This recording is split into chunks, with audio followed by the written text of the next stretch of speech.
The Dave Hooker Show. A presentation of Off the Hook Sports. Objective insight, expertise, top guests. Available on YouTube, Apple, Spotify, and the Off the Hook Sports app. Download now for free. Also available on offthehooksports.com. I compute and obey. Now to Dave Hooker. Ready.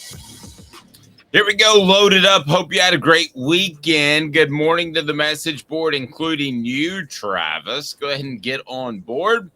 Click that like button so we can bring some more people in. If you haven't subscribed yet, do that because we got some Travises and Steve Johnson coming up from the Celebrate 98 series. Travis Stevens, Travis Henry will join us, and Steve Johnson, the other cornerback that you should remember, caught the interception that ended the national championship game, played opposite Dwayne Goodrich. And, of course, behind him was Fred White, who joins me in each and every one of the Celebrate 98 series. And we'll visit with Dion Grant before too terribly long. Looking forward to that. So a new video from Cooper Mays as well, talking about guns and why Josh Heupel doesn't believe that they should be a part of Tennessee's football universe. I get to that today if we have time. Best and worst case scenario for the Vols. How about Joe Milton and Dante Thornton getting some love via on 3 top 100 players on the list? That's pretty crazy for kind of a first-year transfer. I know 2 years ago he started, or kind of a first-year starter, and a transfer in Dante Thornton. So Milton started a couple of years ago, but now he's the man. He makes the top 100 list. Dante Thornton transfers. So those that didn't watch the Ducks last year, you get an idea of what type of impact player that we've been talking about for quite some time. Jim Irsay may be on the bottle again, but we'll discuss that.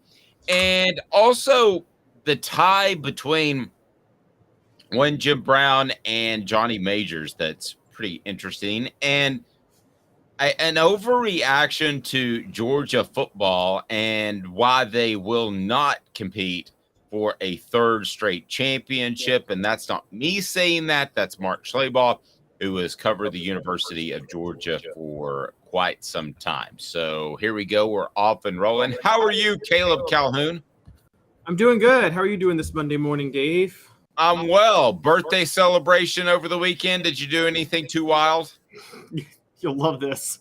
Your audience will love this. For my own personal health reasons, I had not drank for 2 weeks. I just had chosen not to. Just kind of did a little bit of dry spell. And then I'm like, all right, I'll drink for a cookout on Saturday. And I forgot how much of a lightweight it makes you when you go a long period without drinking. And yeah, I paid for it. I was casually drinking and I paid for it. Especially if you're out in the sun. Which I was. Yeah, which you probably were. And by the way, can we get one sunny weekend? Can we do that, please? All right, so here we go. Good morning to you, David. Let's get off and running right now as best and worst case scenario for Tennessee. 247 said it. 247 Sports has 11-1 or 8-4. So no in between. I'm not saying, but I think they'll win 9 or 10. No, you can't do that. Let's go ahead and get it to today's tough question. We'll get your thoughts on the message board as 11-4 or 11-1, 8-4. Must be first of the week for me. Here we go. It is today's tough question, and it's brought to you by our friend Andy Mason at andymasonrealestate.com. Today's tough question. Take a side. Take a stand. The Dave Hooker Show. A presentation of offthehooksports.com. All right, so here we go. 11-1 or 8-4. What say you, Caleb Calhoun? This is according to 247 Sports. Best and worst case scenario for every SEC team. We'll touch base on some others as well. Brought to you by Andy Mason, andymasonrealestate.com. Pretty simple. Best service, best prices in the biz. That's why he's been doing it for 40 years. That office has a ton of experience. Go to andymasonrealestate.com. That's where I'll be going very soon to find my home, save thousands or tens of thousands of dollars. So I make you pick 11-1 or 8-4. Kudos to 247 Sports, because those would be the numbers I would pick if we were doing best and worst case scenario and you had to pick between one or the other. So if you had to pick between one or the other, are you going 11-1 or 8-4? Caleb Calhoun for the Vols. Then we'll break down the rest of the SEC, or at least the pertinent teams. Sorry, no time for Vanderbilt. 11-1, 8-4. What do you got going, Caleb Calhoun? Well, if I'm left with those two options, I'm going 11-1. I would be shocked to see 8-4. Now, Brad Crawford in this article has predicted 9-3, but he's predicted a 6-0 Tennessee start. If Tennessee starts 6-0, I'm pretty sure they're winning at least 10 regular season games. I'm just going to say that out front. I think what his prediction is that they lose to Alabama and Georgia, but then they also suffer a trap game loss to Missouri. I don't think Missouri is this much of a trap game the way people say it is, and I don't think you think it is either, Dave. You'd have to have another trap game too, or an upset game at least. Missouri's right before Georgia, so. But I'm missing one. I got Georgia, Alabama, Missouri. Kentucky is the other trap game. Okay. All right. I think Kentucky is a scary trap game. Okay. And if I had to pick on a pessimistic side, I would say this is a 3-loss team for Tennessee, and I would say Kentucky, Alabama, and Georgia for different reasons. Kentucky is the trap game. Alabama is the revenge game on their side. It's down there. And Georgia is the best program in the nation. Georgia's Georgia. What's that? I said, Georgia's just Georgia. Georgia's just Georgia. But to get to 4 is really difficult. He says Missouri, and that's going to be a revenge game for them. I don't like their program and talent level as a whole. So I'm having trouble with that one. If it's not Missouri, who else could get the Vols to 4 losses? Could maybe Florida? Yeah, maybe Florida since it's. I mean, again, it's Tennessee, Florida, and it's until last year, we have to be honest. Like Tennessee, Florida was almost to Tennessee what Tennessee was to Kentucky. I mean, it's almost gotten at that level where there have been years in the past 10 years where Kentucky was the better team, but they still can't beat Tennessee. And I mean. I know last year notwithstanding, Dave, would you not have said the same thing about Florida? That Tennessee is basically their Kentucky? Tennessee is their that they I'm not exactly following you there. That Tennessee, what do you mean by Tennessee is their Kentucky? So with Tennessee and Kentucky, no matter how good Kentucky is or no matter how bad Tennessee is, they went 5. Tennessee beats them. Tennessee went 5-7 in 2018. Kentucky was 10-3. Tennessee still beat Kentucky. They went 7-6 in 2021. Kentucky went 10-3. Tennessee beat Kentucky. And it seemed like Tennessee and Florida had almost reached that level of disparity until last year. No, that's fair. I see where you're going there. Travis says 11-1. I'm not surprised, Travis. You are a Tennessee fan. What about the rest of the message board? If you had to pick 11-1 or 8-4, or we can open it up. We wanted to address this column by Brad, but we can open it up to what you expect and what would be a successful season as we go through some of the rest of the SEC. And when I look at the rest of the SEC, I want to take a look at Missouri first, because this is the easiest one to me. It's 8-4 or 4-8. I think the bottom could easily drop out, and this could be a 4-8 team. So these are supposed to be very difficult, and they all are, because you take it one step further as far as one more win, one more loss, best worst case scenario. That's what they're supposed to be. 4-8 seems plausible for Missouri to me. That would not stun me whatsoever. It kind of would me. Dave, I get your feelings on Drinkwitz and everything, but I think we're forgetting Missouri had, what was it, 3 of the flukiest losses in history last year, that Auburn loss. They went 6-6, and they should have gone 9-3. I mean, there was a terrible non-false start call that cost them against Georgia. There was that Auburn game, maybe the flukiest game in the history of college football. And there was one more that they should have won. But, when you go back and look, you're thinking, wow, they could have been 9-3. So looking at their schedule now, they have South Dakota and Middle Tennessee at home to start the year. They also have Memphis and St. Louis. I think they beat Memphis. I know they beat South Dakota and Middle Tennessee. And then there's Kansas State at home. I know Kansas State blew them out last year, but they could beat Kansas State. So they could easily start 4-0, and then they got Vanderbilt on the road. Look, they could be 5-0 heading into October. Fair. This best and worst case scenario for Kentucky: 9-3, 5-7. 9-3 is doable. If I had to pick between the two, I would go 9-3. I think that Will Levis's injuries, I don't want to turn this into another Will Levis bashing segment, which we've had plenty of those, but his injuries certainly were in the way for Kentucky last year. So I wouldn't be stunned at all to see Kentucky get to a 9-3 level. Are we sure that 10-2 is not their best case scenario? I mean, I'm looking now. They got Georgia and Alabama. Who else is a sure loss for them? I mean, I think that's a solid program. I don't know you're going to see many of these programs with NIL in the future, but right now I think it's a very solid program with a foundational base of high school guys that develop over time. You might not see those type of successful programs moving forward with transfer portals being wide open, but right now, yeah, I don't think that's impossible. But because of the Lane Kiffin time, let's throw in 10-2, 6-6. I'll tell you this. This is the one team I absolutely would not gamble on. Ole Miss you're talking about, right? Yes, what did I say? You just had Lane Kiffin time. We hadn't gone to Ole Miss yet. Ole Miss. Ole Miss 10-2, 6-6. This is the one team I wouldn't gamble on because he's relying on the transfer portal. So neither would surprise me. He could have transfer portal guys that don't pan out. He could have transfer portal guys that do pan out. So 10-2 is possible. 6-6 is possible. I would never take the over-under on an Ole Miss team because of how much the Rebels are depending on a transfer portal. I agree. I'm with you all the way. Do you think there's ever a possibility do you think Lane Kiffin will always be in that 10-2 to 6-6 range at Ole Miss? Like, do you think there's ever a possibility he sneaks through and wins the West one year? If Nick Saban retires. But you think he can get past Brian Kelly and LSU? I mean, no, that was just one of the stipulations.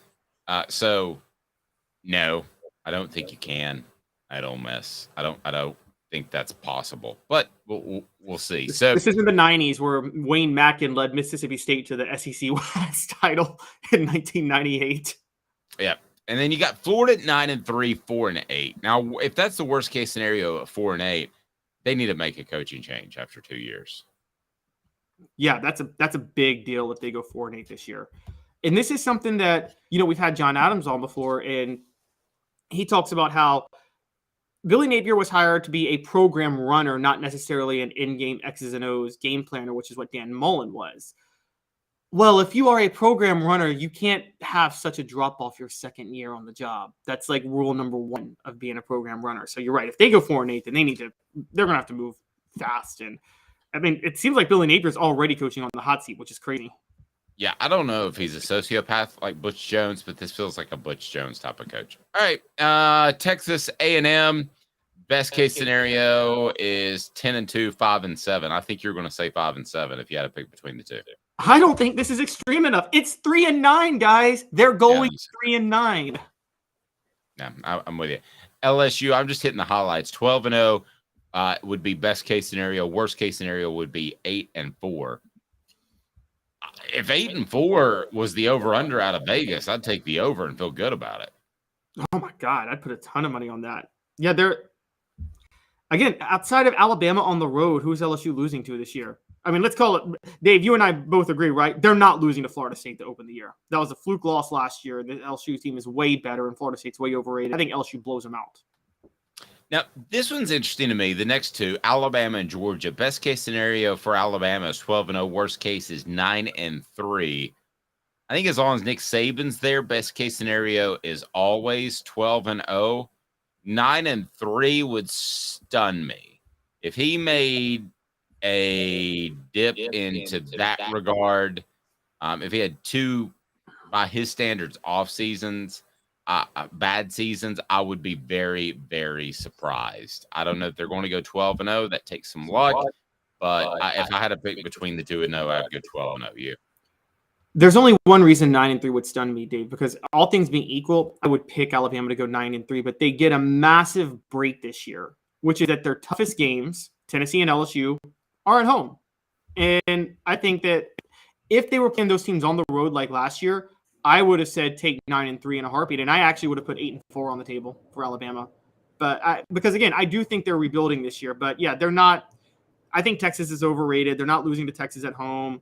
Their third toughest game is Ole Miss, by the way, and that's also at home. So again, their only tough road games. Their toughest road game is Kentucky or Auburn.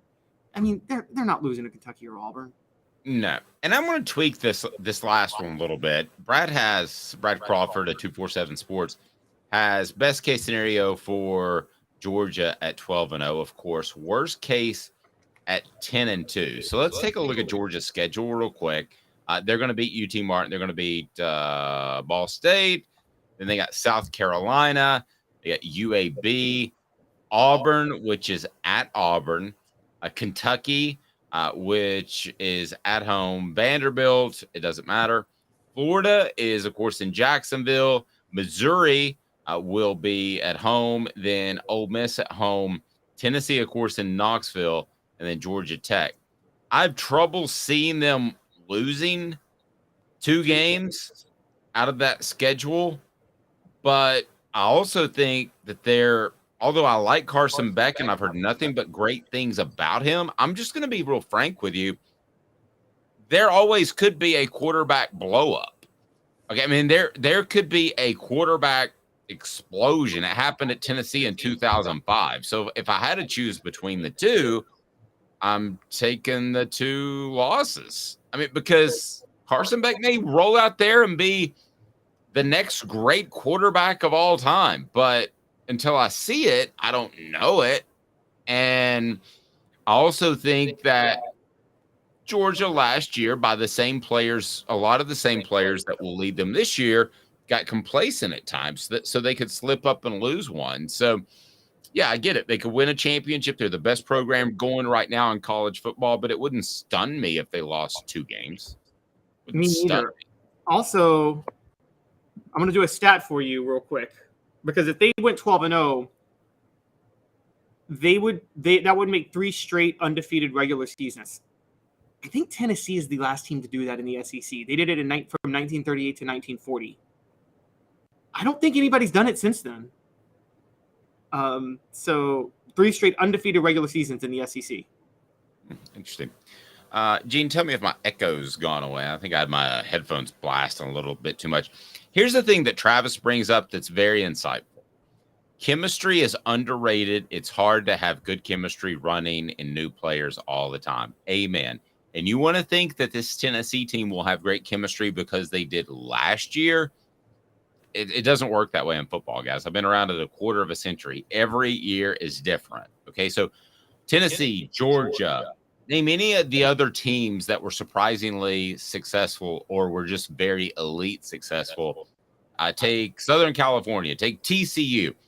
They could have 75% of the same dudes back, and you cannot guarantee that the chemistry is going to be the same or better just because there are same dudes there. I'm telling you, it could be as simple as maybe Hendon Hooker was the special leader. And I think Joe Milton, from everybody I talked to, is going to be a great leader. Maybe Stetson Bennett's arrogance was a good thing for Georgia.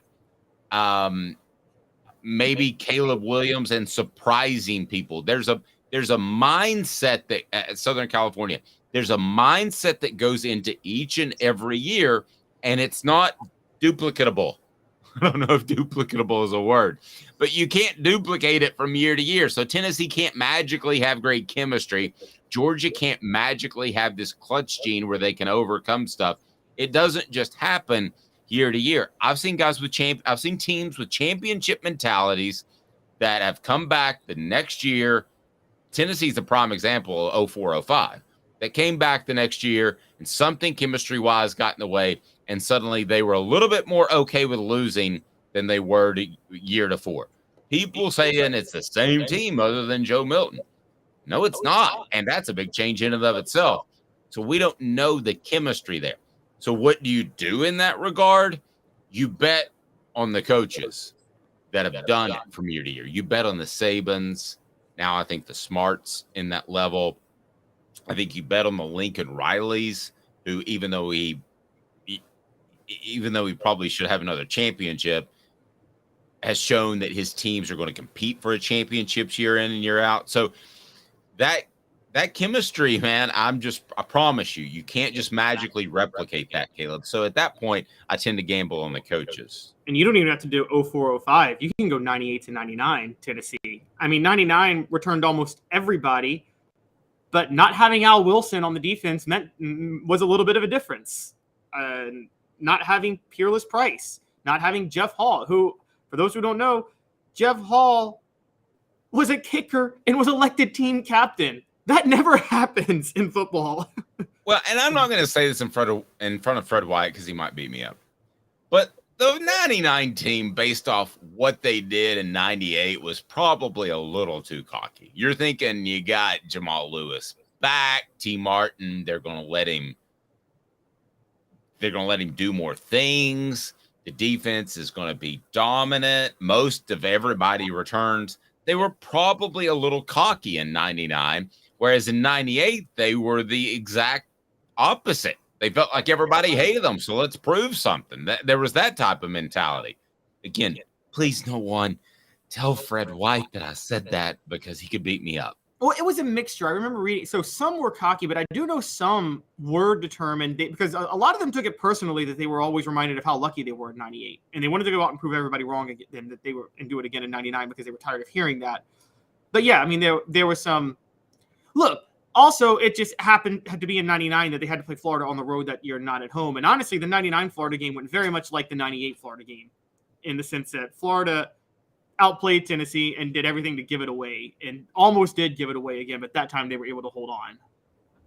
And so well, let's get to some Vols getting some love, but I don't think they got enough love, to be real honest with you. It is Joe Milton, Dante Thornton making the on-3 list of top 100 players in college football. I'll tell you where they are as part of 4 Downs. 4 Downs is brought to you by our friends at Craft Treats. 4 Downs right now off the Hook Sports, brought to you by crafttreats.com. 4 Downs. 4 questions. 4 answers.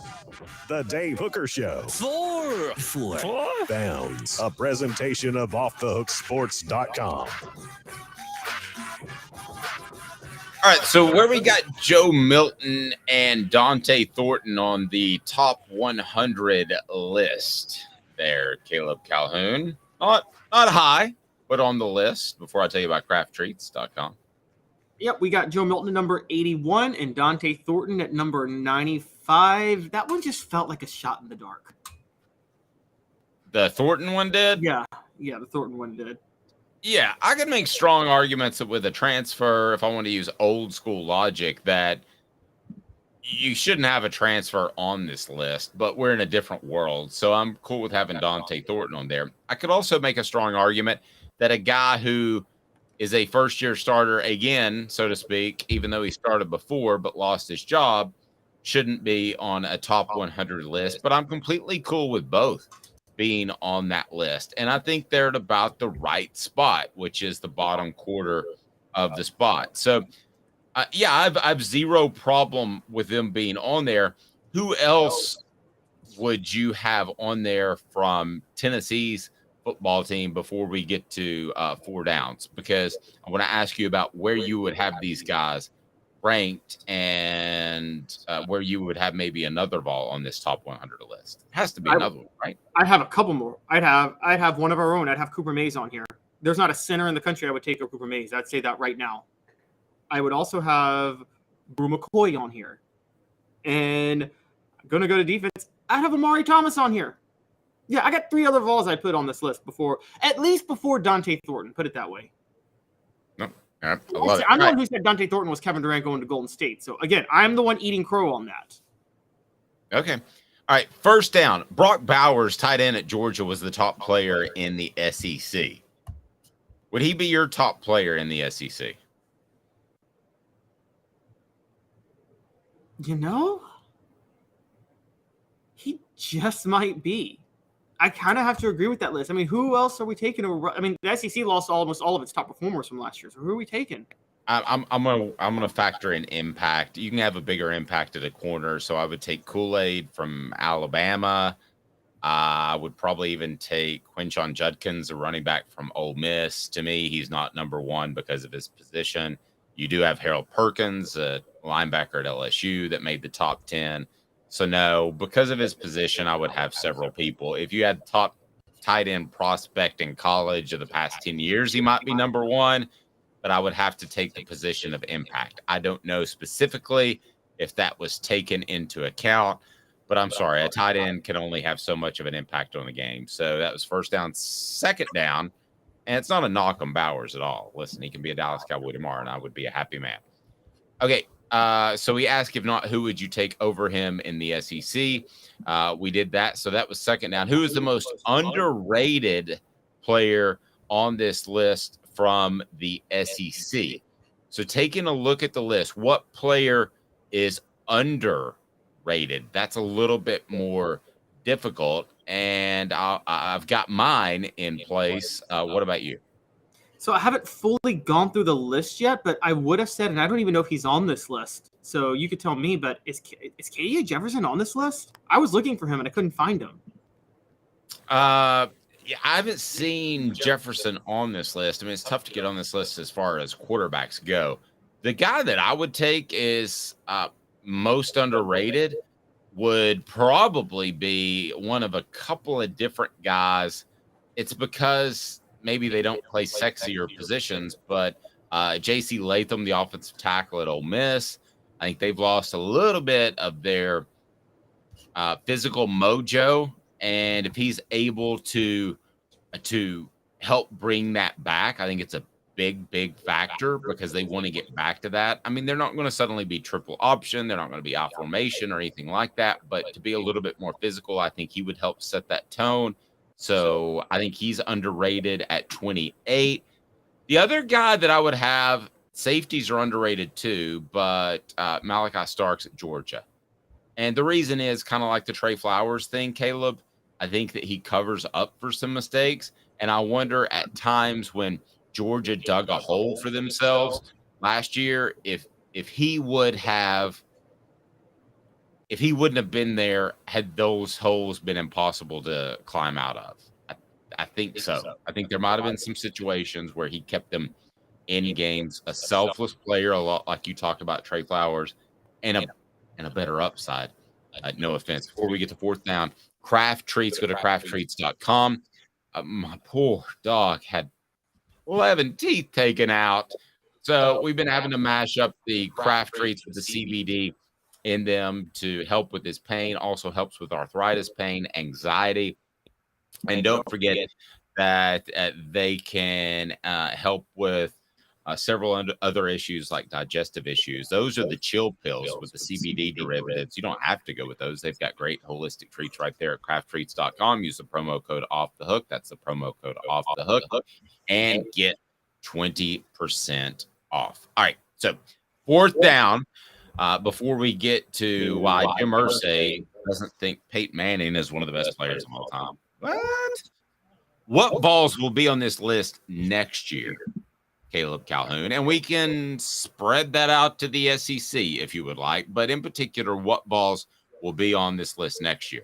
I'm just going to go ahead, since I started this bandwagon, I'm driving it. I get credit for it. So in January the 15th, January the 31st, whatever happens with Tennessee football, look back and say Dave started this thing. Dylan Sampson will be top 30 on this list next year. Well, I can actually get with that. I can get with that. I can get with Dylan Sampson. I tried to make it high so you would easily agree, because I knew you'd agree that he'd be on the list. If he's not top 30, if he's not top 30, then Squirrel White will be top 30. One of those two players is going to be top 30 on this list. And Dave, get the sound effects ready. Nico. It's too fast. There you go. There you go. Will be on the list going into next year, because this list, he's clearly basing it somewhat off potential, and we all know Nico's the starter going into next year. So with all the hype, he's just going to put Nico on the list. Nico will probably be on the list. Okay, so here we've got some people weighing in on the message board. Well, we can't say Bazooka Joe will be on the list because he's not next year. I think so. Travis is just excited about Bazooka Joe in general. But let's go with Nico. Will he be on the list next year? I agree. Hey now. Because I think that's just going to be a neat little thing to do, to have him on there, and he might play a little bit to see something. Squirrel White, will he be on the list, Caleb? What say you? Absolutely. Hey now. All right. So we both agree that Dylan Sampson will be top 30, right? I don't. I just said I could see it. I'm not going to give him top 30. Sorry. I'm going to say top 100. Okay, I'll give. Okay, so that's a hey now and Hey now. And that's crazy. Okay, to me. So and then Cam Seldon. All right, everybody get mad at me. I'm not sold on Cam Seldon yet. I've seen too many spring running backs have success, and I'm very high on Dylan Sampson. I'm solid on Jabari Small and Jalen Wright. So I don't see Cam Seldon being on this list next year. I don't see him having a breakout monster season like some people do. And I know what you guys think. You suck. Fine. Jackass. Maybe I do, and maybe I'm a jackass. But I just don't. I'm not ready to get on that bandwagon until I hear it about midway through preseason camp. No. And I will or won't. I can promise you that because you'll hear it first right here on Off the Scores. I'm absolutely with you. First of all, if anybody watched that spring game, outside of a couple drives with Nico and Joe, most of the skill players or any physical players at any other positions, if they played in the spring game, they were the type of players Josh Heupel doesn't plan on playing in the fall. I'm just going to tell you guys that right now. So he played Cam Seldon because he doesn't plan on playing Cam Seldon in the fall. So I think that it kind of reminds me. It's funny, we just talked the 2005 team, and this is kind of funny that this happened because not funny, it's sad, but he suffered a season-ending injury anyway. But Dave, remember the spring practice of that year when Gerald Riggs didn't even touch the ball in spring practice because they were worried about the Oh, yeah. I'll give you a couple of them. Kirsten Biggers was one. He ended up just being a career walk-on at Tennessee. I think he had 5,000 yards in spring camp. David Yancey was another one. I don't know if you remember that name. He was an engineering major, so we all wrote flowery features about him in April because he had 5 million yards in the spring. He didn't touch the ball in the fall. The only one that ended up out of this group I remember of guys that got a ton of touches in spring practice was a guy named Michael Stewart, and he transferred to Hawaii and was their leading rusher for a year or two. These dudes happen, and I look at Cam Seldon. Is what we're saying. Yeah, I look at Cam Seldon with the eyeball test, and I don't think he's that guy. So if I had to bet a mortgage, I would say yes, he is going to be an impact player. I just want to see it because of my history, and history tends to repeat itself. You're a gambler, you know that. History tends to repeat itself. So right now, I see a running back that had a great spring, no knock, but that also has a bunch of more experienced guys sitting on the bench behind him. So I want to see it. And I don't have to see it in a game. I just have to see it in preseason camp. Jim Irsay with a shot at Peyton Manning. Man, oh man. Hope Jim Irsay's taking care of himself and not back on the oxys. 2 minutes and we'll discuss whether Irsay is off the oxy wagon. Stay tuned. And Craving Wings South North Shore location, where we've heard people say that you can get the best wings in East Tennessee. Pero ¿quién es este? El número 87, Jacob Warren. I'll just do 6 of my sauce 87, please. Imposible, señorita. Dale 6 más. Look at these wings. Perfectas, deliciosas, fantásticas. Man, I don't know what you're saying, but it sounds awesome. How do you say fresh, never frozen in Spanish?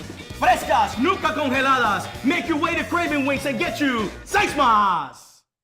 What was funny about Kate is we were a full continuum of care at that time. We had detox, we had inpatient, we had outpatient. So we were doing a lot of the things that we do now. But now we just do them so much better. It's really a simple program, but we're complicated people. I am what I am, and now I got to do something about it. You can take your life back. Call Cadis today. Got cataracts? We can fix that. Never miss another moment. With a little help from Doctors Campbell, Cunningham, Taylor, and Hahn at cctis.com. Do you want to own the more that owns every job? Then get to Vassey Lawn and Garden in Cleveland and get you a Toro. I'm David Vassey, here to talk to you about Toro.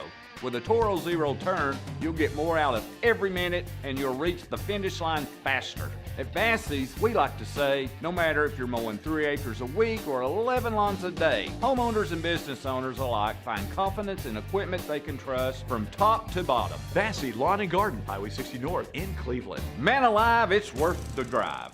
Our family has been creating jewelry since 1986, each piece unique with a story all its own. I'm Rick Terry with Rick Terry Jewelry Designs. I'm a jeweler, and I want to be your jeweler. We're grateful that you chose us to be Knoxville's best jeweler. My family and staff look forward to serving you. So please come see us. Kingston Pike and Campbell Station Road in the heart of Farragut and downtown on Gay Street, right next to the Tennessee Theater. A college football tradition like no other. Yes, sir, boys and girls. Or the guy that just won't leave. Wow, that is sad. The Dave Hooker Show. YouTube, Apple, Spotify, and the free Off the Hook Sports app. A presentation of Off the Hook Sports. Back to Dave Hooker. Passing of a legend over the weekend. Jim Brown passed away, and if you think about it, those that might be a little bit younger, what a pioneer and a guy that said, I'm going to be something besides just a football player. I'm going to be in movies. I'm going to do all these other things, and he did that. And now, you know, whether it's Shaquille O'Neal being in Kazam or whatever in the world he was in, and all these other people pursuing other sorts of things, you don't see that, Caleb. Or you see that all the time, Caleb. You didn't see that in Jim Brown's day. So he passes away, and Jim Irsay had a tweet. And everybody feels like they need to tweet out or make some sort of statement on somebody they didn't really know because he was a big name, and it's an opportunity to get on board there and be a part of the game. And Jim Irsay, who's quirky to say the very least, had what to say about the top football players of all time. By the way, Jim Brown also, and Travis mentioned this, Jim Brown also was a guy that hung it up early because he realized that it wasn't worth the wear and tear on his body.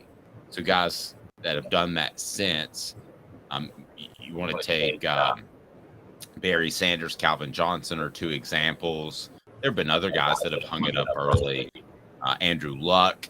So, I mean, nobody did that back then because they needed the money, and it was the best money they could make, but they were still working odd jobs in the offseason. So what did Jim Irsay tweet? I've told you my Irsay story about he showed up to an interview heavily intoxicated at 10 in the morning, right? I think you did tell me about that. Yeah. Yes. Okay, he did. This was back in shortly after Peyton got drafted, so this would have been in 1998. So what do you got on Jim Irsay, and what's he saying about Jim Brown? So Jim Irsay had a tweet that on its face wouldn't have been an issue if I just give you the headline, which is he has his top 5 greatest NFL players of all time, and he has Jim Brown at the top, and he leaves off Peyton Manning, the guy responsible for winning him his only Super Bowl. Here's what I think upsets a lot of people. He leaves off Peyton Manning. Well, give me the top 5. Give me the top 5 real quick. Top 5 is 1 Jim Brown, 2 Tom Brady, 3 John Elway, 4 Deacon Jones, and 5 a former Vol, Reggie White. But to have John Elway over Peyton Manning, when you are the guy who drafted Peyton Manning and he won you a Super Bowl, and by any metric you use, Peyton Manning is a greater quarterback all time than John Elway. That's insane. Right. And so he does another tweet where he goes, no doubt Peyton, Barry Sanders, and Jerry Rice for top 10. It's just that, quote, Elway didn't have great offensive players around him till the end when he won 2 in a row, and his feet were remarkable from baseball talents. Here's what I'm gathering with Jim Irsay. he is trying to cover up the fact, something I've said for a long time, that he didn't really surround Peyton with a lot of good talent. Now, early in Peyton's career, he did when Bill Polian was there, but I think Chris took over in like 2006. And from the latter half of Peyton Manning's career in Indy, he was left with nothing. And that got exposed when Peyton Manning was forced out the back door and they drafted Andrew Luck, who was a Hall of Fame caliber quarterback, but was stuck with horrible support around him in Indianapolis. Well, wait just a second, though. I mean, they had Edgerrin James. They had... That's first half of his career. I understand. But they had Harrison. They had Reggie Wayne. They had Dallas Clark. Even though that's first half of his career and they may have stumbled later, I don't think a quarterback can really complain when you play with those guys for 8-ish years. Look, I'm going to go here, and I don't like to do it. Elway didn't have that ever. One, I got no problem saying Dallas Clark was massively overrated. Was a massively overrated tight end, was a complete product of Peyton Manning. You could plug anybody. That was the most ultimate system player. You could have plugged anybody into that tight end role. Edgerrin James was also overrated. In case you forgot, the Colts won their Super Bowl the year after he left. And I'm going to be blasphemous right here, but I'm not so sure Marvin Harrison and Reggie Wayne are Hall of Fame caliber receivers. If it's not, I think they're good receivers made into Hall of Famers. Marvin Harrison was what, 5'11"? Okay, first of all, I'll give you a little bit of that on Marvin Harrison. They had things rolling and nobody knew how to defend Peyton Manning. I actually think that Reggie Wayne was a more talented receiver and would have been a Pro Bowler, All-Pro type of guy, borderline Hall of Fame type of guy anywhere. I think as long as when I say anywhere, as long as he wasn't in a disaster situation, okay, like the Detroit Lions were back then. I don't want to say anywhere, but as long as he had a competent quarterback, I think he would have been that good. I liked Edgerrin James a lot. It surprises me you say that. Dallas Clark, I'll half agree with you on, because you had to be a strictly receiving tight end, right? I mean, Jason Witten was a great combo tight end. There, Brent Jones going back for the San Francisco 49ers, great combo tight end. But you had to absolutely just be a receiving tight end. Doesn't matter who you block. So he could go with the wrong team and be a Dallas nobody. Okay, and you so didn't even have to be a receiving mismatch like Rob Gronkowski is. You just had to have hands. Yeah. Okay. So, well, he was a poor man's Rob Gronkowski, in my opinion. Wasn't that athletic, wasn't that good, but yes, played a similar role, if that makes sense. Okay, so here's my problem with the Irsay tweet is you do include a quarterback on there. You drafted him, and it feels like sour grapes because you didn't give him the second chance that he wanted, and Denver did. So here's what I was told about Peyton Manning before he went to Denver, that his handshake was so weak that they thought this is a very close friend of the family. Thought that he would never play football again in the year that he took off. Now, he may have done the stem cells in Europe and all that, and I think he did, and that's fine, whatever. I know that that's a political hot topic issue that I don't want to get into, but whatever, he was good enough to win another Super Bowl. So if Jim Irsay regrets that, he shouldn't, because he wouldn't have put the type of talent around Peyton Manning in Indianapolis that Denver did, because they went all out. They were one of the first teams. They said, we're going to spend now to win this thing, and we don't care what the salary cap looks like in 3 years, right? So Irsay wouldn't have done that. And to not include him on that list is just disgustingly terrible. And to include another quarterback on that list is insane. John Elway was the best prospect from top to bottom, and Peyton Manning probably wasn't on the top 100 list of best prospects at quarterback because of his physical ability. But fine, if you want to put that on there, but you can't say John Elway, because he has 2 Super Bowls, is better than Joe Montana, Tom Brady, Peyton Manning. I'm not even sure that he's – I think it's a coin flip with him and Aaron Rodgers because of the way Aaron fits into this time frame where you have to throw and be multiple and throw from weird angles. But yeah, I think this was very disturbing by Jim Irsay to say that. I think it was disappointing. I think it was idiotic. Yeah, and let's not also forget this. Remember, John Elway humiliated Jim Irsay's dad. Just straight up said, I refuse to play for the Colts. That's true. And it was about their own. And he made the right decision because at that time, the Colts were incompetently run because Bob Irsay was. Jim Irsay had his demons. He got that from his father, who also had his demons. And I'm with you. This is sour grapes. I think I've heard some rumors that I think Jim Irsay was sour grapes that Peyton Manning would not enter the Hall of Fame as a Colt specifically. He didn't choose a team between the Colts or the Broncos. How did Peyton enter it? He didn't enter as a Bronco, did he? No, he didn't enter it as a member of a team specifically. I think you can choose. That's not as big of a deal as it is in baseball, right? Right. I don't think it's as big of a deal as it is in baseball. But it's still one of those things where I think Irsay wanted. He wants people to remember like Peyton as a Colt, but it's like you did force him out the back door. By the way, I don't blame him at the time for doing that. We didn't know if Peyton could throw again. And you had, by all accounts, the best prospect since John Elway and Andrew Luck and the number one pick. I think it makes sense at that point you go with Andrew Luck. But no, I thought the Colts did the right thing. But again, I had the family friend who told me that he'll probably never throw a football again, that his handshake was that weak, and they thought he had something similar to what his brother Cooper had. So I don't have a problem with what the Colts did, and I don't think Peyton Manning does either for them making that move. But let's remember this. Peyton Manning is a guy that can get perturbed off the smallest things because he's so ultra competitive, kind of like Michael Jordan, and he'll never forget it. So Michael Jordan will never speak to Charles Barkley again. There are some media members that Peyton Manning will never speak to again because of a column they may have written 20 years ago.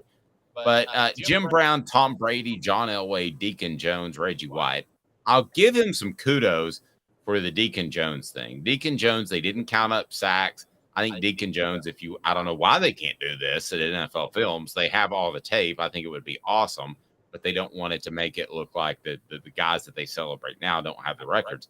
Deacon Jones probably had more sacks than anybody in the NFL. But would you say Deacon Jones was a more impactful defensive player than Lawrence Taylor? No. That's the thing. No. This Jim Irsay list, like Peyton Manning. No, I would have Taylor on this list. No, I mean, okay, so Peyton Manning would be on this list because to me, he was a transformative player.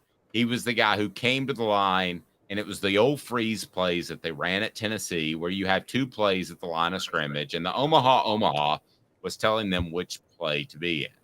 So in no particular order, you have to have Tom Brady on this list. I would have Peyton Manning on this list, so I'm going to stop at quarterbacks right there. I would have Lawrence Taylor on this list, and because that's the reason the movie Blind Side was created, was because of Lawrence Taylor, because you had to have somebody that could protect someone's blind side, and Joe Theismann got his leg broken in half, and it changed the way the game was played.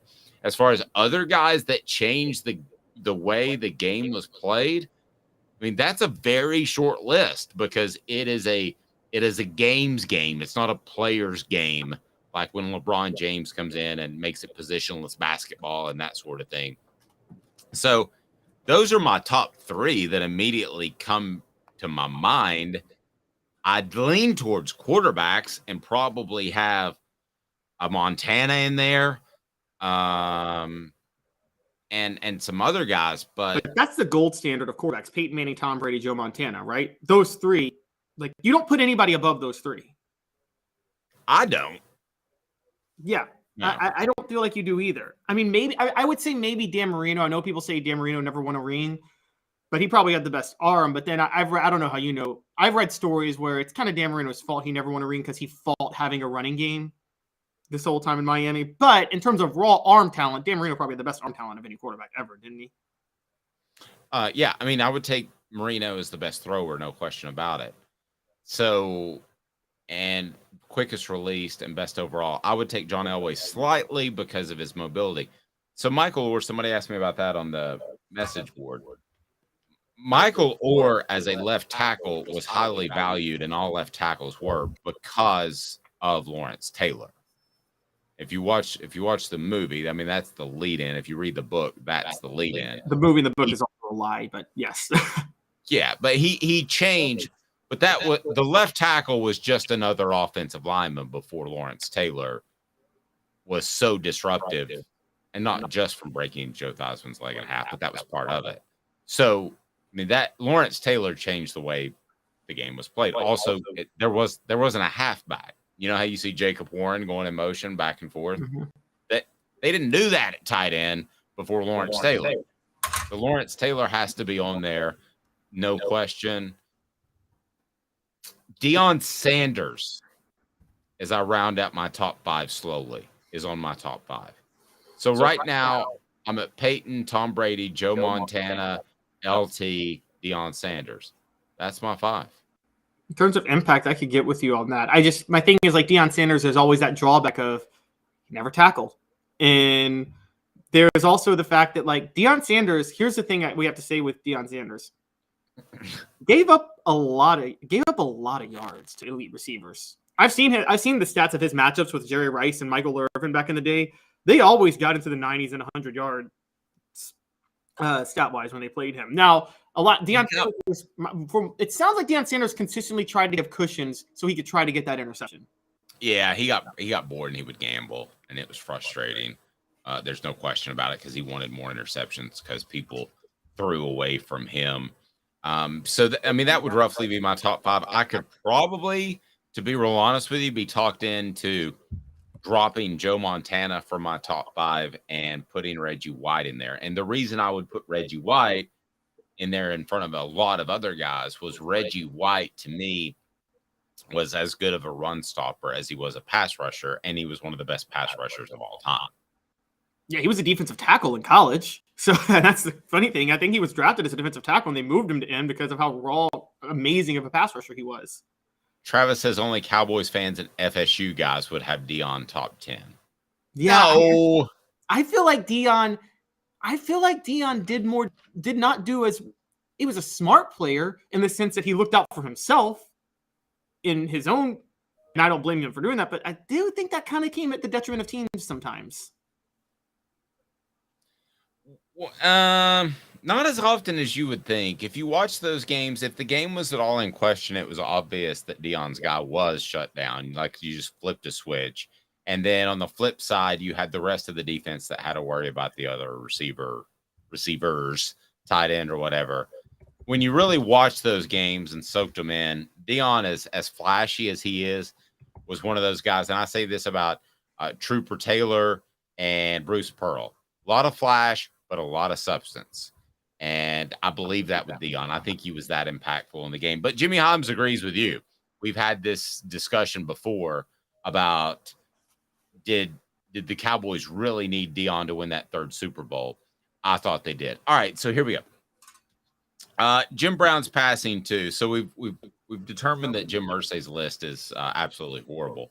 But in terms of Jim Brown's passing over the weekend, there's a tie to Tennessee that a lot of people may not know that Jim Brown has to Johnny Majors and the Heisman Trophy, of which I don't blame Tennessee fans for hating forever and ever and ever. But what is that? Because you brought this to my attention. I was not aware of this. So the Heisman Trophy, before Peyton Manning, guys, just over 40 years before 1956, there was another Tennessee player to finish second to Heisman. And I argue that this one was more egregious than even Peyton Manning and Charles Woodson, although that one was pretty egregious. And it was Johnny Majors finishing second to Paul Hornung.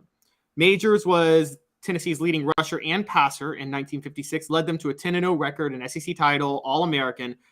And he lost it to a guy, a Notre Dame quarterback, who went 2-8 with 3 touchdowns and 13 interceptions in Paul Hornung.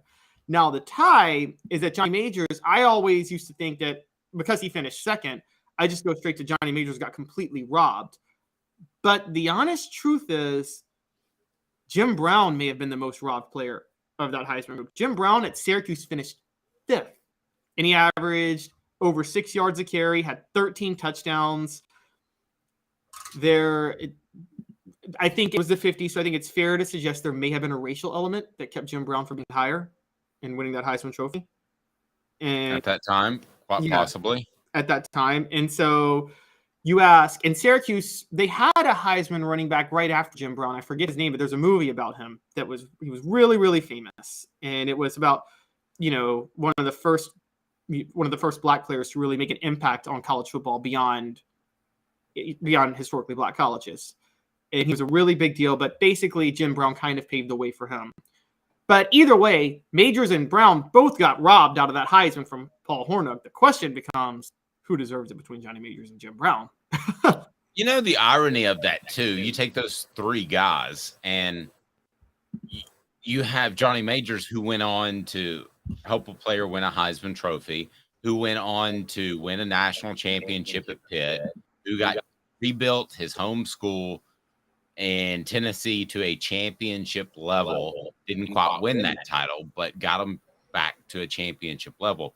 You have Jim Brown, who was just had a phenomenal personal career in terms of Hollywood for players at that time. That just didn't happen. And he was it the Dirty 11 or whatever it was called, or I can't remember the name of the movie that he was in, but he just seemed like another actor. He didn't seem like an athlete trying to be an actor, which was pretty phenomenal. And then the one guy that did end up winning that Heisman that year, which is so funny how history can unfold, he was actually the one that was suspended for gambling at one point on NFL games. So the golden boy was not that golden. I mean, can you imagine something like that happening today? I haven't heard Calvin Ridley's name since he was involved in gambling on FanDuel. Can you imagine, though, back then going and finding a shady bookie? Because that's what you had to do in order to gamble, and being involved with something like that. He had a minimal suspension. Nowadays, you're gone. You're out. You're done, right? That's true. You're right. That's a very good point. And it speaks to, we talked about this last week. I agree with you. Historically, Notre Dame had the most media love. I just said Florida State in recent years, but Notre Dame had it the most. But Paul Hornung played for two teams that were the most beloved by the media. One, the Notre Dame Fighting Irish. Particularly during this time, the 1950s, got the most preferential treatment you could ever ask for. Then he went to play in Green Bay. And my wife is going to kill me. She's probably hearing me say this right now, but I'm going to say Green Bay gets the most annoying love. Green Bay players get the most annoying shield and protection from the media. And they get covered for so long that when they turn out to be terrible people, we all act shocked. Brett Favre got cover for years when he was really a terrible person. Aaron Rodgers got cover for years when he was an ultimate diva 10 years ago. And we just didn't pay attention because, we love Green Bay, the small town franchise, the fans own the team. And there's just this love fest with Green Bay. And Paul Hornung played for Green Bay the same way he played for Notre Dame. And I think just the concept of that is why he was beloved so much. By the way, I just wanted to point out, I see it on the message boards. Ernie Davis was the guy who won the Heisman after Jim Brown played for Syracuse. He was the first black Heisman winner. But yeah, Hornung had no business winning that. And for the record, if you guys want to know how disrespected Jim Brown was, Tommy McDonald was third in that Heisman list. He had about 800 yards rushing, 12 touchdowns. But ahead of Jim Brown, an offensive lineman was on the list, Jerry Tubbs for Oklahoma. And how do you have an offensive lineman over a running back? Come on. Not sure. Coming up, hang tight. 2 minutes why Georgia will not win a third straight national title. And I didn't say it, a Georgia cat did. So don't get mad at me, Georgia fans. Back in 2 minutes off the Oak Sports.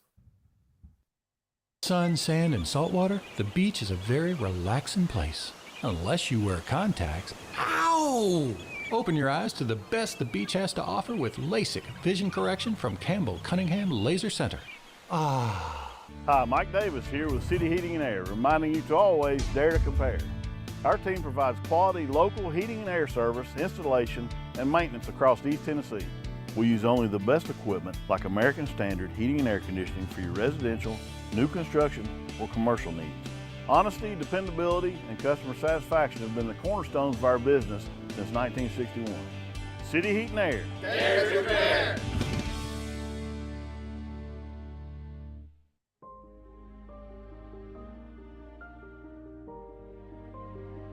Our family has been creating one-of-a-kind pieces of jewelry in West Knoxville since 1986.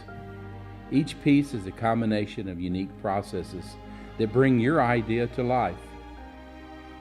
Every day in our shop, a truly special item with a story all its own is being manufactured in our facility, bringing the history and family sentiment into a whole new generation of life. We're grateful that you chose us to be Knoxville's best jeweler, a title that we value and respect. Because to me, being a jeweler and owning a jewelry store are not the same thing. I'm Rick Terry, I'm a jeweler, and we want to be your jeweler. Kingston Pike and Campbell Station Road in the heart of Farragut, and downtown on Gay Street right next to the Tennessee Theater. When you want a hard cider that's easy to enjoy, one that's crafted to perfection, you need Tennessee Cider Company. Some say it's the signature cider of the South. Others say it's the cure to your craving. They all say you'll savor every sip. With a selection of ciders free to sample, all it takes is one taste. Visit tncidercompany.com for more information, as well as to shop our ciders and merchandise online. Thirsty yet? Doors open at 10 a.m. Who's this guy? The Dave Hooker Show, a presentation of Off the Hook Sports, YouTube, Apple, Spotify, and the free Off the Hook Sports app. Back to Dave Hooker.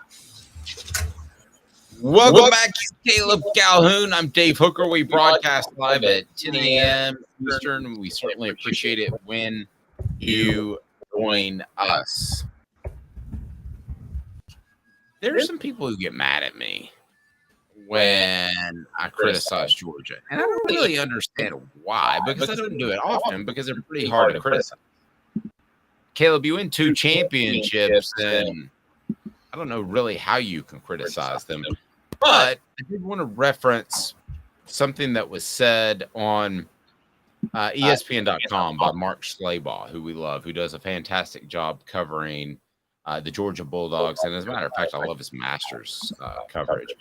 Why they won't win a 3rd straight national title. He says no team in modern football history, college FBS history, has won 3 straight national championships. Georgia, which waited 41 years, won a national title before finally getting over the hump in 2021, will have a chance to do it this upcoming season after setting an NFL draft record with 15 players being selected in 2022, including 5 defensive starters in the first round. Georgia still managed to finish 15-0 and win its 2nd straight college football playoff national championship this past season. 3 more players, Jalen Carter, Broderick Jones, and edge rusher Nolan Smith. Carter, of course, a defensive tackle, offensive tackle Broderick Jones, were picked in the first round on Thursday. They also lost Stetson Bennett, held back Kenny McIntosh. They lost cornerback Kelly Ringo and tight end Darnell Washington to the pros. Offensive coordinator Todd Monken, who helped Kirby Smart to get his program past the finish line, left for the same position with the Baltimore Ravens. They replaced him with Mike Bobo, who played quarterback at Georgia. Its 2nd tenure for Bobo, as we mentioned before. So reality check by Mark Schleybaugh is this. Until someone knocks off Georgia in the SEC, it will be among the favorites to win a national championship every season. Smart and his staff have stockpiled much talent in Athens, Georgia. Safety Malachi Starks and Michael Williams were starters as freshmen last season. Georgia linebacker core Jamon Dumas Johnson, Scrum Mondon Jr., and Jalen Walker is as good as any in the FBS. Carson Beck will probably end up winning the quarterback job, and he'll have Brock Bowers to throw to. So I asked you this. As far as Georgia right now, are they ready to reload again? Because this is an overreaction piece that they won't win a championship, which to me, there's no overreaction to saying any program in the history of man isn't going to win a 3rd straight title, because to win a 3rd straight title is pretty darn impossible. Are they to the reload point? Did you see enough last year where they could lose 3 more 1st-round picks and you have no worries about Georgia? Or do you say to yourself, they made the rise and now they could slip a bit? I think the only worry comes with the discipline issues that you're seeing with Kirby Smart, but I think they're at a level where they can just reload easily. They've had this back-to-back national championship program, I will say this, was basically formed during the 2018 recruiting class, which is still the greatest recruiting class in college football history. Just go back and look at it, guys. Like, that class was amazing. That's the class Cade Mays was part of, funny enough. But that spawned 2 straight national titles. The recruiting really hasn't slipped since then. And also, here's the weird thing, Dave. We cover 2 parts of recruiting. There's the rankings and the star ratings, and that all matters. And then there's an analysis of the politicking of it and where are kids overrated. I sometimes feel like Georgia high school kids are still underrated in terms of how good they are. If you look at the NFL talent the state produces. And so I'm like, if Georgia has a number 3 class, it might be the number 1 class. And here's the thing with Georgia. I've been talking about how great of a job LSU is. Well, Georgia technically has a Power 5 program in the same state as them, which is Georgia Tech.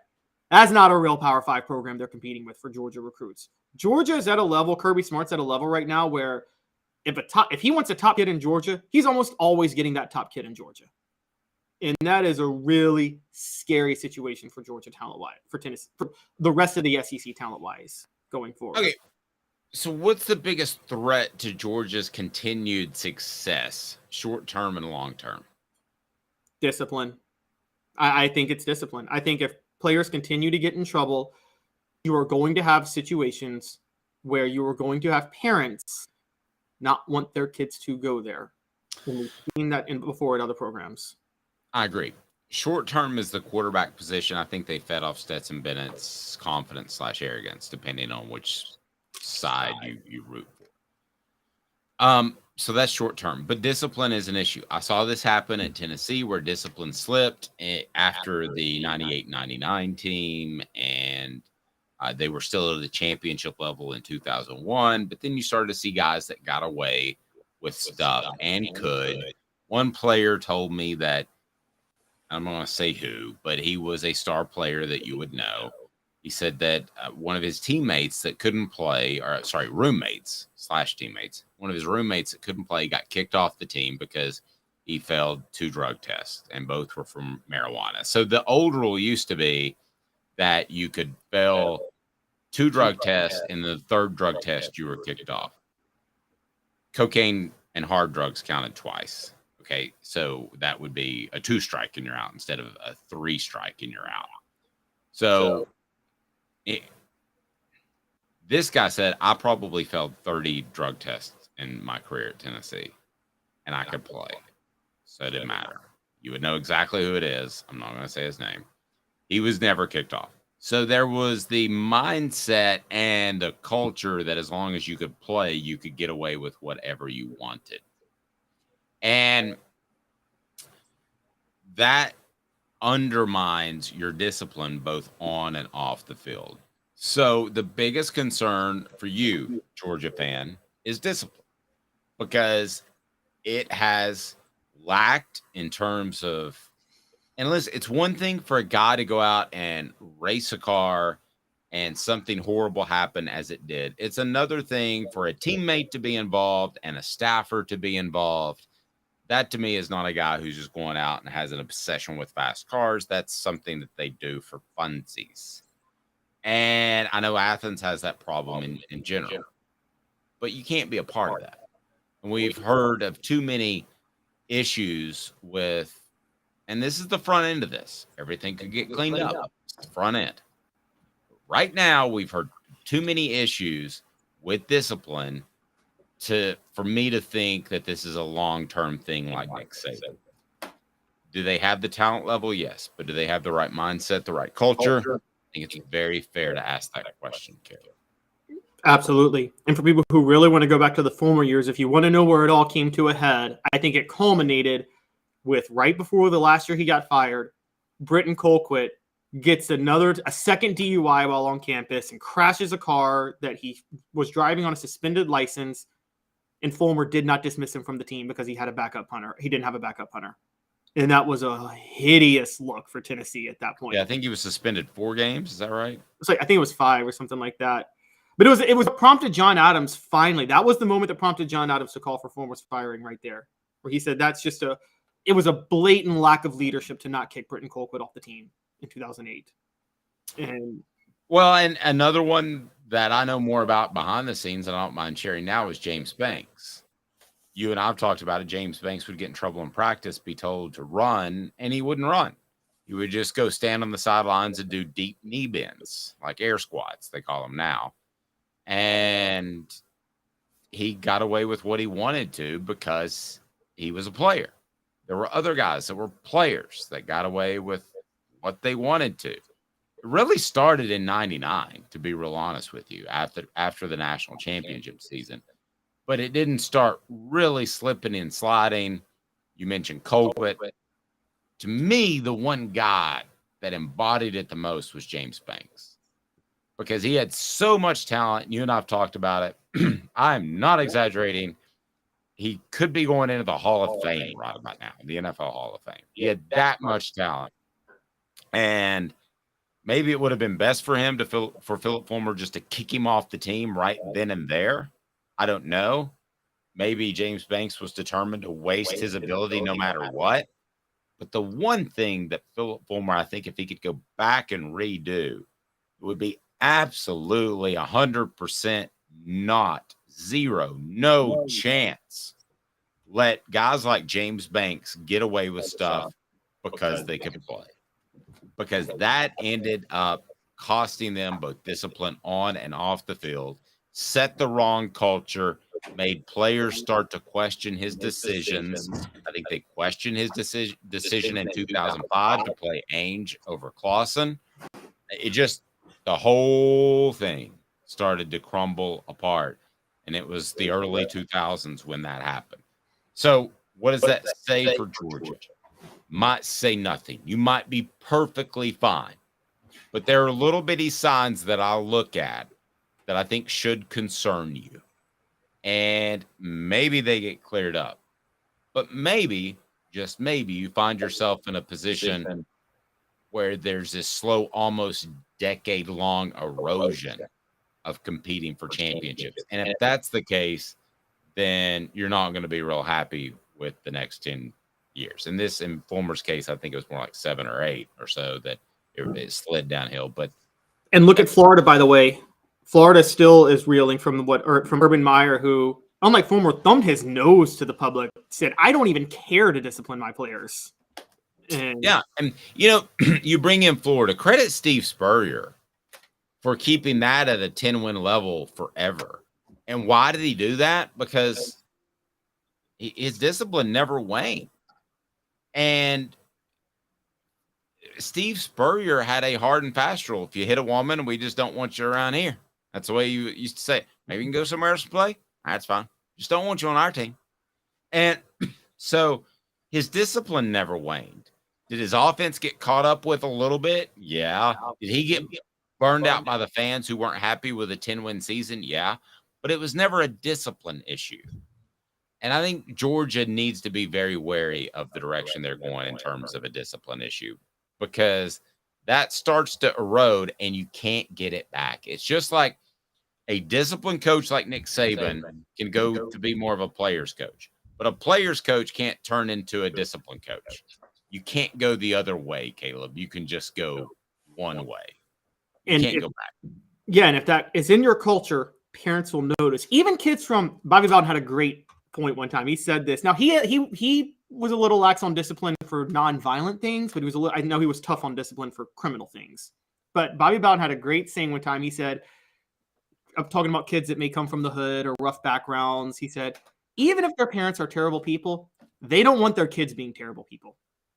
He said, nobody really wants their kids to be terrible. So he said, even with kids whose parents may not be the best, they're still going to worry about what's best for their kid when they're going to college, because they don't want their kid to end up like them. Nope.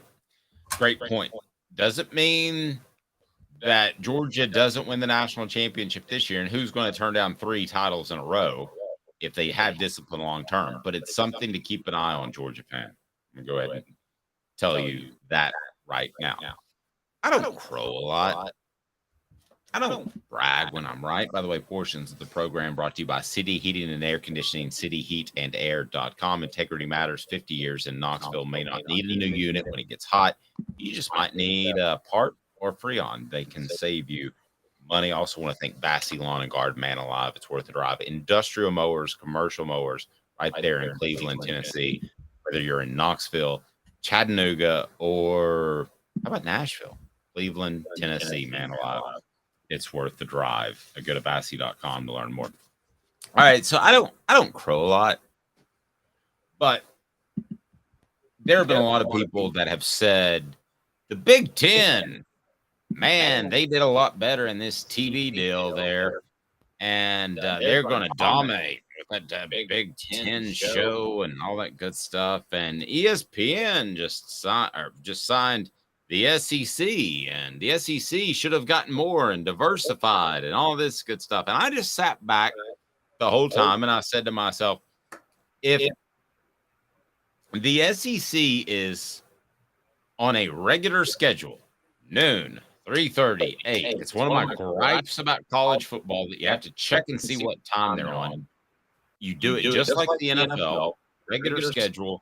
ESPN's the place to go starting at 8 o'clock in the morning with College Game Day or 9 o'clock in the morning, whatever. And you keep it on there all day and you watch the best football in the nation. That's the way to go. Other people said the Big Ten went to CBS and they went to the Big Ten network and they did all these things to get on different networks. And suddenly you're changing channels and you're flipping all over the place. I thought ESPN and the SEC had a better plan than the Big Ten. And I may be right. Not that I would crow, Caleb, but what have we learned about the Big Ten TV deal? And did they perhaps rush into things a little bit? Yeah, I'm the one eating crow because I'm like, how could the Big Ten get a deal worth twice as much as the SEC when the Big Ten brand is still not as good as the SEC's, even with USC and UCLA? So it's kind of explained now. It sounds like Kevin Warren rushed into some TV deals without actually addressing already embedded contracts. I'm just going to give a few of these. One is no one's fault. There's 3 issues right now with the Big Ten. One, the league owes $25 million to Fox, still because of all the games lost due to COVID. There, nobody's fault. But we have to give Greg Sankey credit for the way he handled it. Let's be honest, Greg Sankey handled COVID better than any commissioner in college football. The SEC played a full schedule that year, 10-game schedule, and they got their money on TV revenue for it. And that was smart. The other one, when Kevin Warren negotiated with all these different contracts, one of the things he delivered was the Big Ten title game will be on NBC in 2026. Here's the problem. He didn't have the authority to do that because the Big Ten network controls the programming rights for the Big Ten, including the title game, and that's majority owned by Fox at least until 2029. So unless they get something squared away, it's going to cost the conference $40 million to resolve that issue. Now, here's the big one. I had never thought about this, Dave. I didn't know if you knew this, but the Big Ten teams in the North don't like playing night games in November. And I never thought about it. I'm like, okay, it gets cold for player safety. They don't like night games. They prefer the new games. So soft. The Big Ten signed this deal with NBC their goal was this. They wanted games to be from noon Eastern time all the way through midnight Pacific time. They wanted games on the entire time.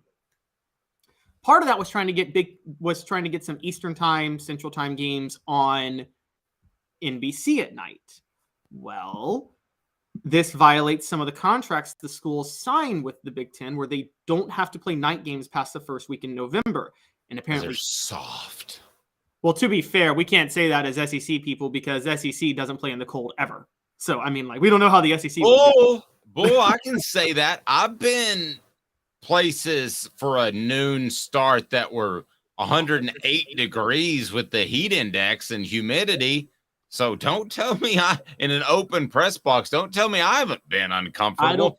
And that, by the way, can be dangerous to a player's health, Caleb. Oh, I mean, think that should be allowed either. I'm going to be honest. I don't think that's okay, but yeah, we got to play the football set sometime, okay? Yeah. So, yeah, soft.